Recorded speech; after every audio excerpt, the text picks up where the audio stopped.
The information shared on CNS Unfiltered is for educational purposes only and is not intended to diagnose, treat, cure, or prevent any disease. Always consult your healthcare provider before making any health or lifestyle changes. The views shared are those of guests and do not necessarily reflect those of Innate Clinical Nutrition or its affiliates. This episode includes affiliate links, which help support the show. Hello and welcome. I am Jena Salisbury, and this is CNS Unfiltered, a show where clinical nutrition specialists uncover what traditional medicine overlooks. Today's episode is a solo episode where I cover a case study of my own. I have another personal episode for you. Last month, we discussed my daughter's case. This time, we're talking about my son's case. We're often told as parents that it's normal for our kids to be sick all the time. They're growing, their bodies and their immune systems are still developing, and they're around hundreds of kiddos with growing bodies and immune systems for a huge part of their day. It makes sense that parents should expect their kids to be a walking petri dish as their bodies continue to build immunity. But at some point, there's a line, right? What level of frequency or duration of sickness is abnormal or even concerning? That line isn't always clear. And in my experience, traditional medicine can sometimes convolute things even further. If you took your child to their doctor because you finally decided, okay, enough, something needs to be addressed, and your child's doctor found a serious and deeply concerning issue, but did not feel it necessary to investigate further and would not or could not, as we'll go into, treat it, how would you respond? Where would you go next? Sometimes traditional medicine doesn't actually have the answers to the questions that need to be asked because traditional medicine is looking to treat the damage that's already been done or mask the symptoms that are already being seen. Sometimes the most important question isn't what's happening, it's why is it happening? That answer is why functional medicine and clinical nutrition exist. And after being informed by doctors of a serious medical concern happening to my son, and then quickly dismissed when I pushed for further testing, functional medicine is where I went next. In today's episode, I'll follow the same format as usual episodes go. I'll explain what symptoms my son was experiencing. I'll discuss some of his health history as it relates to this case study. And I'll explain where we broke off with traditional medicine. I'll walk through my protocol, I'll debunk a myth at the end, and you'll learn how I use nutrition and strategic supplementation to help my son overcome his illness. Stay tuned.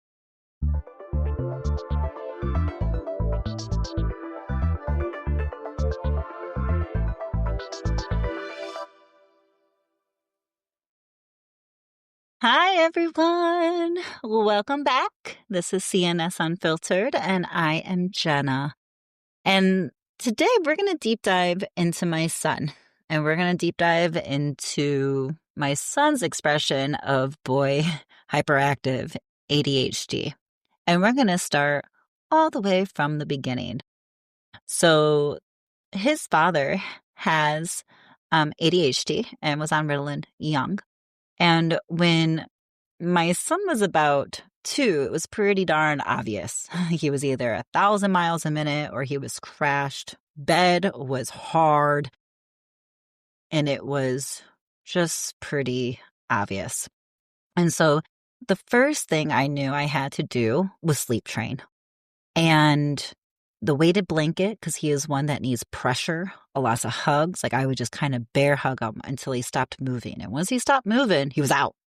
But getting him to stop moving and breathe was and is going to always be the challenge, right? So we sleep trained for a month. I did use some supplements for that, but just for a month to reset the circadian rhythm. That was it. That was all that's needed. I've never had to go back, and he is now 8 years old. And so we got the sleep stabilized. already, with me being me, we do balanced meals. I make sure they get breakfast. Um, he has sensitivities, right? Gluten's not good. He gets heartburn and throws up with dairy. We've learned that over the years. I did not know that necessarily at 2 years old. But he does puke a lot. We'll just be going for a walk and he'll get sick. And even when he was a little baby, he can only take so much milk. And I'd have to constantly be feeding him because his belly was like so little or something. So of course I see their pediatrician every year. And so I bring it up. Hey, he gets sick a lot. Hey, this, hey, this. As he continued to grow, kindergarten, first grade, there was malaise. Like he was just tired. And from a kid that goes 100 miles an hour to being tired and not wanting to get out of bed, not wanting to get off the couch, that was rough. I believe we all had COVID prior to it being announced, right?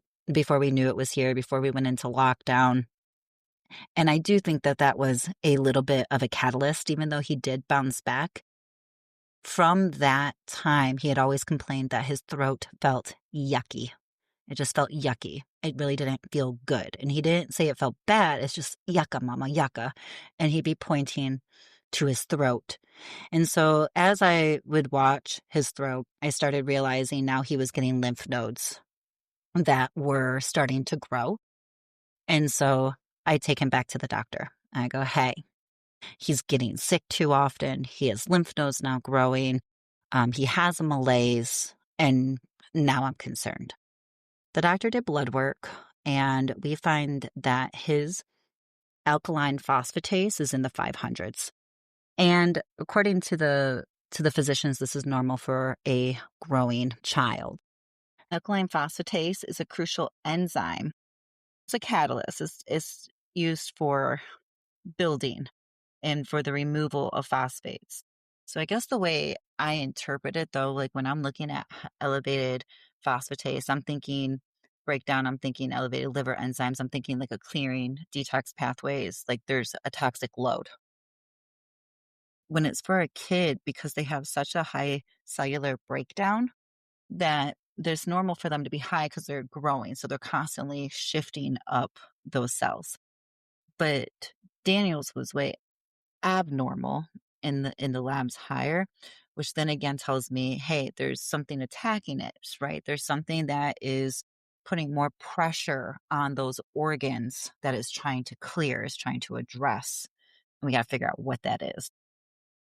And so I say, all right, because of all of the swollen lymph nodes. So I only saw a few that were sticking out. But once the doctor started really probing at it, he's like, oh no, they're all over the place. And you can just feel them underneath and in his groin and his armpit. And I'm like, well, this is not good. Y'all, they freaked me out like it was cancer and pushed us through to the ENT. We go to the ENT. He feels them. He doesn't even do blood work. He goes, well, I see this all the time and we can do all the tests in the world. A lot of times we never figure it out. I'm like, you rushed me in here and moved your schedule for cancer and you're not even going to do blood work? This is it? I'm like, well, he also gets sick all the time and he gets bloody noses all the time. And he looks up and goes, oh, that's normal for kids. No, it's not. But obviously you're not helpful. He's like, well, what do you want me to do? You want me to scope your 5-year-old? That's how that was presented to me. And I said, fine. You know what? No, I don't want to traumatize my 5-year-old. I'll wait for the labs. So labs came back. He had EBV, Epstein-Barr, mono, whatever you want to call it. And the doctor wrote off all of the symptoms to that. They did do a stool test. Nothing was found. They tested for H. pylori. Nothing was found. And I pushed for an ultrasound. So they did an ultrasound of his abdominals. With that ultrasound from his abdominals, they found multiple lesions. So there should not be lesions on your children's organs. There were lesions on his pancreas. There was lesions on his spleen. There was lesions on his gallbladder, and there was lesions on his liver. And everything said to retest and do deeper testing.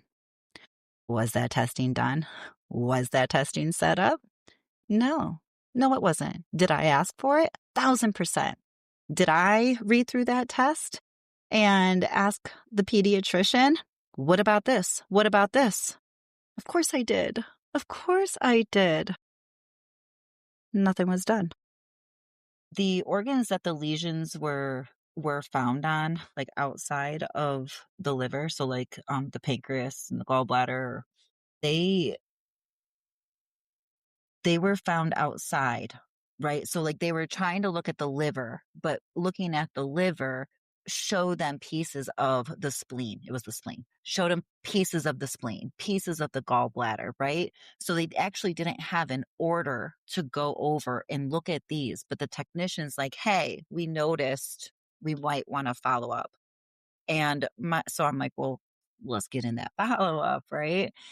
And the physician said that they were really little and that um, there was nothing that you could really do about them and that the organs heal.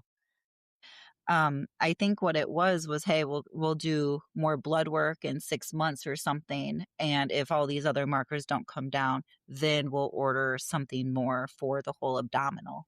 And I think I just checked out at that point and said, well, what does traditional medicine have to do? If there are lesions and they admit that, they can admit there's inflammation, but they don't know what to do about it, right? Half of it is when you're giving labs to somebody, you're giving information to somebody. It's not just about the delivery of that information. It's what are you going to do about it on the back end? There's no medicine that's going to help the lesions, right? There's nothing to do. We can't go put a Band-Aid on it. It's all internal. So we can't stop the acidity, right? We can't do any of that. So you literally have to get to the root cause of, in this case, the lesions, or in other people's cases, the inflammation. And that's just not their specialty. And so that could have been really scary and a lot of testing. I think that's, if I think through the pediatrics view, marrying the ears, nose, and throat pediatrics. And he's like, when I say, hey, let's do some testing, he's like, I've had kids like this before. We've done all of the testing. And honestly, a lot of times nothing even comes up. So knowing the doctor did all of his due diligence over and over and over again, because he does have years and years of experience, and him come up to like, well, I never find anything. So why do it again? So it it just kind of is their dead end, I feel. And so this is where nutrition comes in, and this is where functional medicine steps in and says, well, I'm not okay with that. Why? I need more. So when I get the reports, they test it from the liver. The alkaline phosphatase was testing in the middle for the liver.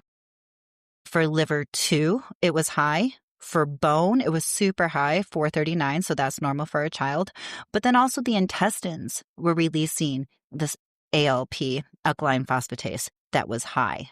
And so, yes, for bone growth, I can see that being high, but he has other parts of his body breaking down. This is not normal, but to traditional medicine, it's not bad enough. He started having loose stool. He started having green stools.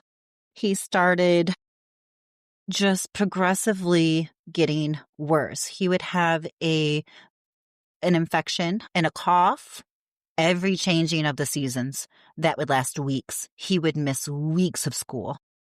And so, again, knowing it was time to get them tested for ADHD, I had been working on my back end with the traditional physicians and obviously going in circles. It was fear for nothing, fear for no results, fear for no answers. And that is maddening, at least to me as a mother.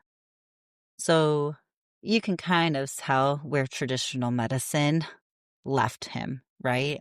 They left him scared with no answers. They left him poked multiple times with things saying, hey, they're off, something's wrong, but they didn't know next steps. There were no next steps for traditional medicine. I don't know how anybody can look at an ultrasound and see lesions and lymph nodes all over a child and not try to get even more blood work or more testing to find out why. He is obviously struggling. Anyways, I'm their mom. We move on. So found the functional doctor, brought them in for a crazy amount of brain mapping and testing and understanding, including more blood work. This poor boy, about 8 years old, has had like 5 needle sticks to get blood work. Zinc was low, and his alkaline phosphatase, again, was still elevated. His iron was low. His vitamin D was fine because I supplement with that. His B12 was raging, which I do not give them B12. His CMP was also abnormal. CMP is your comprehensive metabolic panel.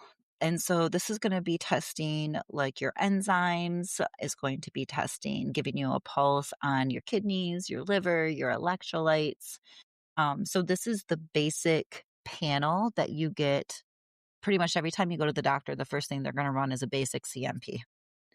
And it also included the ALT, so another liver enzyme that was high, and some signs of anemia. On top of, because I had a differential done, his eosinophils were at the top of the line. They were at a 9.9. And in his eosinophil absolute, it was high, top of the line at a 0.77.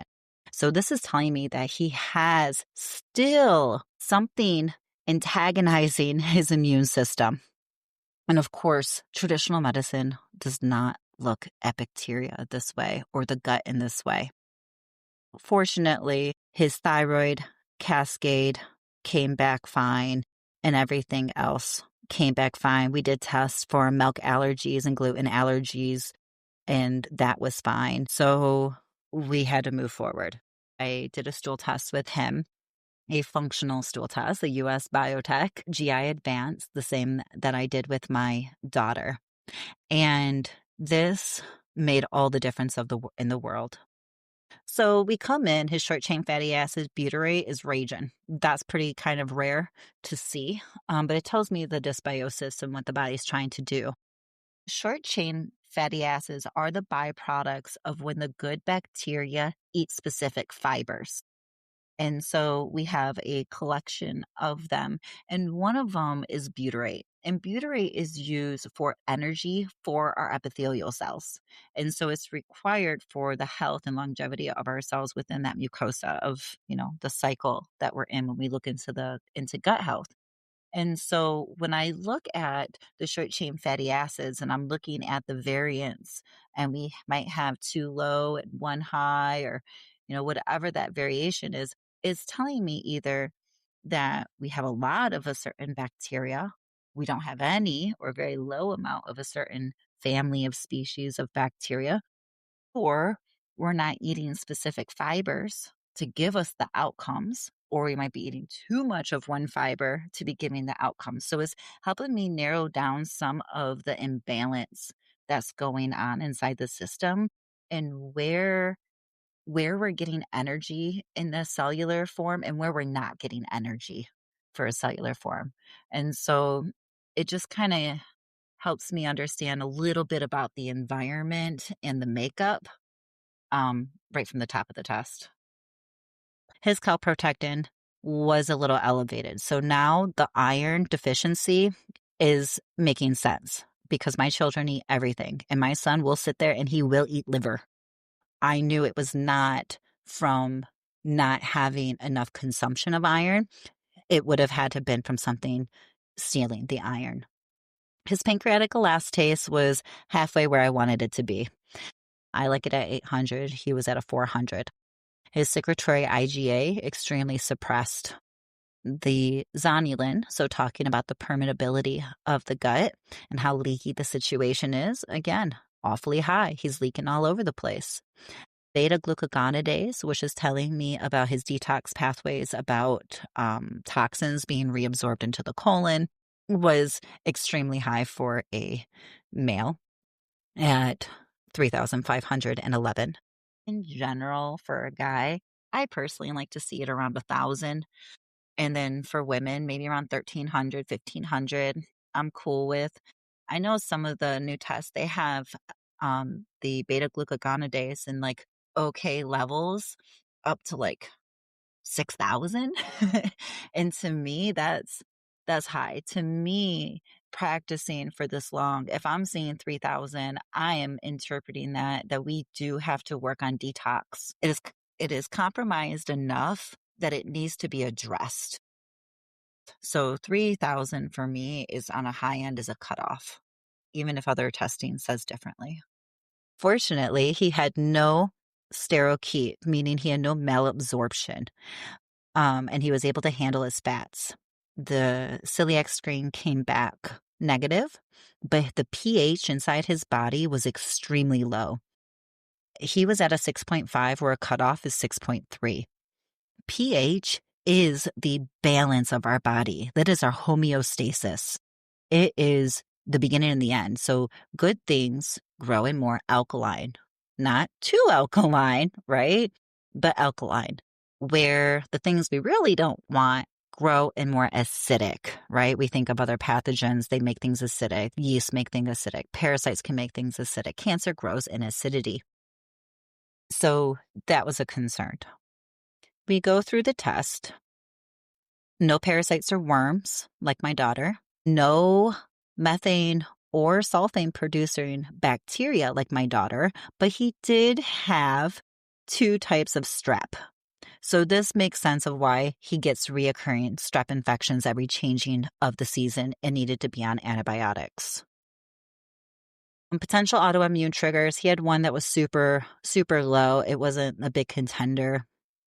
But then we come into bacterial pathogens, and he has what's called enteropathic E. coli. Now, this guy right here, guess what it likes to do? It causes lesions. So now I understand the biggest culprit was causing the toxic load, what is attacking all of his organs to cause lesions, and what is causing the lymph system to freak out. I found it. And mind you, traditional medicine did do stool tests and they did test for some bacteria, but they tested for like 3. So we test 16 different bacterial pathogens, and then we genetically go through them to see what works and what doesn't work. We test for the bacterial pathogens, and these are some of the big ones that end you up in the hospital: the E. coli, the Shanghai, the Salmonella, that kind of stuff. So sometimes there could be false positives that pop up on the test because of past debris or whatever. And so we do most stool tests, they're running a genetic profile or they're running an IgM, um, looking at it through that way. The lab testing that I use, they run through it genetically. So they're looking for the genetic makeup of these bacteria. And then they also do a culture to see what grows. And what we're trying to do here is we're trying to make sure we have no more false positives and false negatives, right? We're really trying to hone in on what exactly is there and how much is there, because that dictates the entire protocol. Because we are able to do it genetically and we're able to kind of look at these bacteria and culture them also, they run them through a series of tests that go through antibiotics and herbals. So we can see the efficacy of what product we're going to use in killing or infiltrating the certain pathogen, bacteria, virus, whatever it is. And they're not going to test all of them against it, right? We're just going to test those big contenders. Viral pathogens, none detected. We come into his normal flora, and he had a little bit more than my daughter, but not enough to count. He had a whole 3. And the same Escherichia species was starting to turn into a pathogenic E. coli. We took care of it. Of course we did. He went through a protocol, just like my daughter, just like I did. I did one right along with them. We all did a stool test. Including my husband. We did this as a family because it is a thing. And kids don't feel good if they're going to sit there and drink literally 5 to 7 powders inside of a 2-ounce glass and take about 7 supplements a day for 2 weeks, a little bit longer. We've done their 3, 4 months. They got their test results back. Everything was happy. And now they're kind of protesting the supplements, which is great because their body no longer needs them. But I tell you what, those supplements before my daughter goes to school, she likes them. They feel good. If my son's throat, Mom, it feels a little icky, or their stools are a little off, they come and they know what supplements to take. Because just because you do a 4-week protocol doesn't mean you're at the finish line, right? Our body is all about maintenance. We're going to have the extremes of both sides, and we're going to war inside our heads and we're going to war inside of our guts. And that's just something we have to do and maintain and be mindful of. And so they're kids. Of course, they're having some candy and birthday cakes and doing all of the things, including their vegetables and fruits and that kind of stuff. But it worked, right? They got all of their testing back. You can no longer see swollen lymph nodes. He no longer says his throat hurts. We just went through this fall season and we went to a Halloween party where my husband's like, ooh, I'm worried, right? Like, I don't want him to get a sore throat because we know how hard that takes his system out. And he did.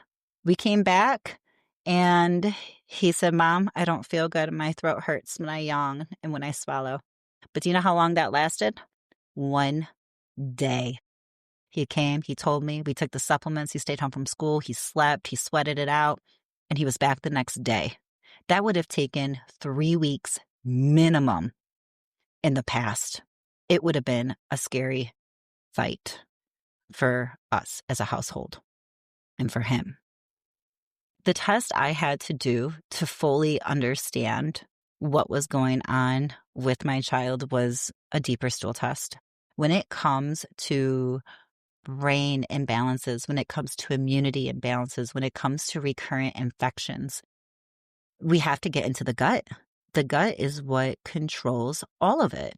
Like your upper intestines and your body digestive system is going to break down. We're going to pick on proteins. We'll take that protein and break it down to the smallest amino acid. And then it's the good guys, the good bacteria in the gut that actually do all the building. So then after your colon reabsorbs all of our nutrients and everything, the bacteria is going to be taking everything it needs before that absorption, and it's going to create your neurotransmitters and your digestive enzymes and your sex hormones and your thyroid hormones and your building blocks for your hair, skin, nails. They literally do all of the functions that our body cannot do. And so it is pivotal to health. And so we had to restructure and balance out the body. The build on for my son with the ADHD, because that is still the biggest focus, because I'm not trying to just fix the immune imbalances. I want him to have a full, stable, prosperous life where he feels he has control over his mind and his body and his direction. So he now is in like occupational therapy, which is challenging and reconnecting the parts of his brain that have been suppressed from this for so long. He is doing better in school. There is a change with him. He is way more centered and balanced just as a being. And that's because the body's internal fight or flight is starting to relax and it's unlocking all the other potential for balancing and brain health. That when our toxic load gets high, right? When stress is high, logic is low. Your brain can literally not work when it is stressed.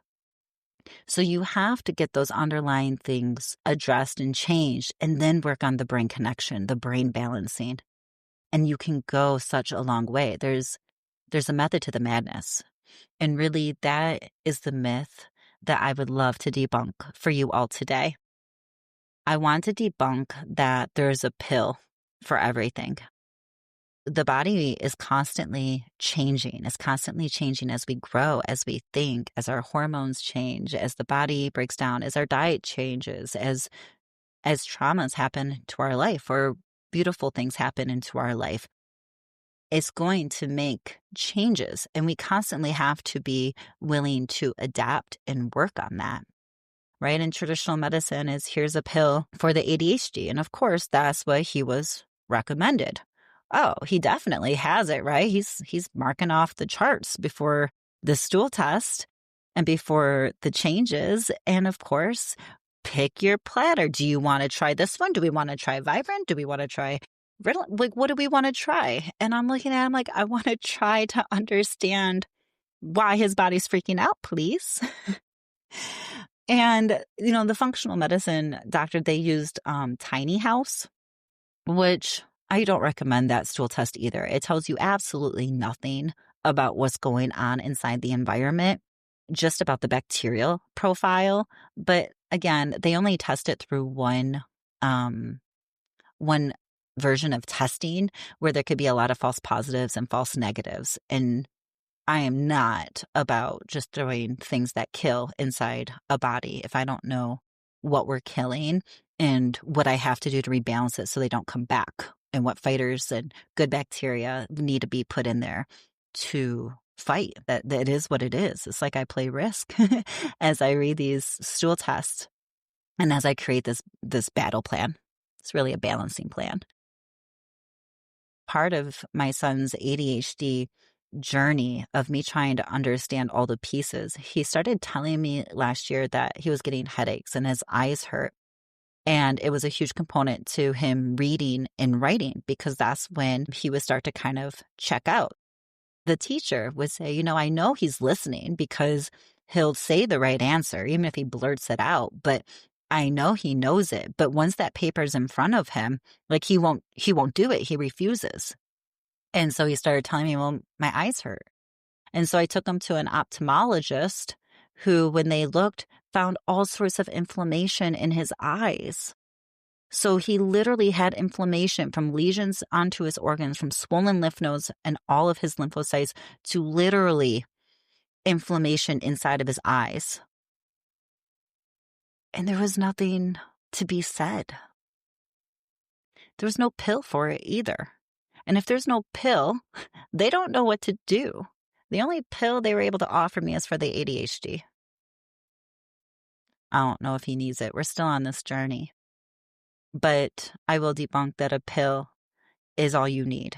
It is never one thing when it comes to balancing the body, right?